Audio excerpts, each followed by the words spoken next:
Welcome to Meaningfulness, Engineering Purpose in a Complex World podcast series.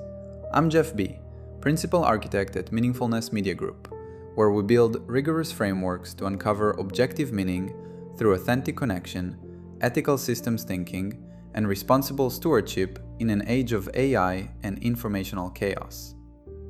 If you're seeking evidence-based insights on philosophy, psychology, and human flourishing, you're in the right place. Let's begin. Work-life balance. I mean, you hear this phrase everywhere, right? In our always-on, always-connected world. It's this huge talking point, and for a really good reason. Yeah, it's kind of become this cultural obsession, this, lofty ideal we're all told to chase after. But let's be real, for so many of us, it just feels totally out of reach. It stirs up this mix of, hope and a pretty healthy dose of skepticism. So, that really brings us to the big question, doesn't it? What's the real story here? Is work-life balance something we can actually pull off? Or is it just this impossible dream that's frankly just making us all feel burnt out? Well, our mission today is to cut right through all that fog. We're going to debunk the myths, get to the truth, and hopefully empower you to start carving out your own version of what a balanced life actually looks like. All right, first up, let's dive into Section 1, the myths of definition. We've got to start by completely reshaping what we even think balance means. Okay, let's tackle the biggest myth right out of the gate, the idea that work-life balance means a perfect 50-50 split. You've all seen that image, right? The perfectly balanced scale, work on one side, life on the other. It's a nice, simple picture, but honestly, it's completely misleading. The reality is, well, it's a lot messier. It's not some static scale. It's more like a dynamic seesaw that needs constant tweaks and adjustments. And it's definitely not about counting hours equally. It's about the quality of that time. Forget a rigid formula you can just plug in. It's this deeply personal, ongoing negotiation you have with yourself about what truly matters.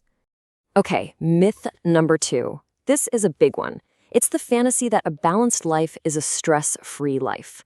I mean, it's a tempting idea, isn't it? A world with zero challenges, zero pressure. But that's just not how life works. So this forces us to totally redefine work-life balance. It's not about trying to get rid of stress altogether. That's impossible. It's about getting really good at managing it. It's about building up that resilience to handle whatever comes your way without letting it completely derail your well-being. All right, let's move on to Section 2, the myths of accessibility. This is where we get into a really important question. Who actually gets to have this so-called balance? Is it really for everyone? And that question leads us right into this really common and honestly disheartening myth, that balance is some kind of luxury. You know the narrative, that you need a ton of money, you need fancy vacations, you need spa days just to even think about it. And that perspective is just so damaging, because it makes so many of us feel like a balanced life is completely beyond our reach. Like it's some exclusive club we're not invited to. And that idea, it can just kill your motivation before you even start. But here's the truth. Balance is not a luxury. It's a core necessity for everyone. It's all about the thoughtful allocation of your personal resources, your time and your energy. And that's essential for a healthy, fulfilling life, no matter what your bank account looks like. Okay, so let's talk about the elephant in the room, the modern culprit, technology, right? We hear this complaint all the time, that our phones and laptops make balance impossible. The constant pings, the emails after hours, it feels like they're just hijacking our personal time. So is tech really the villain here?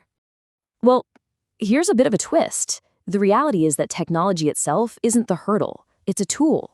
And when we actually learn to use it wisely, it can become one of our most powerful allies in finding that balance. So how do we actually do that? How do we make tech our ally? Well, it starts with setting some clear digital boundaries. Like having specific times you check email instead of just reacting to every single notification. Next, we can leverage all those amazing productivity tools out there, calendar apps, time trackers, to consciously manage our day. And finally, and this is huge, we have to protect our uninterrupted time. Use Do Not Disturb mode. Carve out those chunks of time where you can actually focus. It's really all about taking control of the tool instead of letting the tool control you. And all of this brings us to our final section. Section 3, your personal equation. This is where we move from just busting myths to taking real, meaningful action in your own life. First off, let's be super clear. These myths we've been talking about, They're not harmless little misunderstandings. They create this massive ripple effect in our lives. They push us towards totally unrealistic goals, which in turn just leads to needless stress and that constant nagging feeling that we're somehow failing. But here's the cool part. The moment we let go of these myths, the power shifts right back to us. We're suddenly free from all that societal pressure. We're empowered to make our own choices, to focus on our own individual journey, and to build a life that's actually more meaningful to us. You stop being a bystander in your own life and you get back in the driver's seat. So, if there's one big takeaway from all of this, it's this. Work-life balance isn't some universal formula that fits everyone. It's a deeply personal, super dynamic journey. It requires constant effort, a lot of self-reflection, and just being willing to adapt as your life, inevitably changes. And that's exactly why we have to stop thinking of it as some finish line you cross.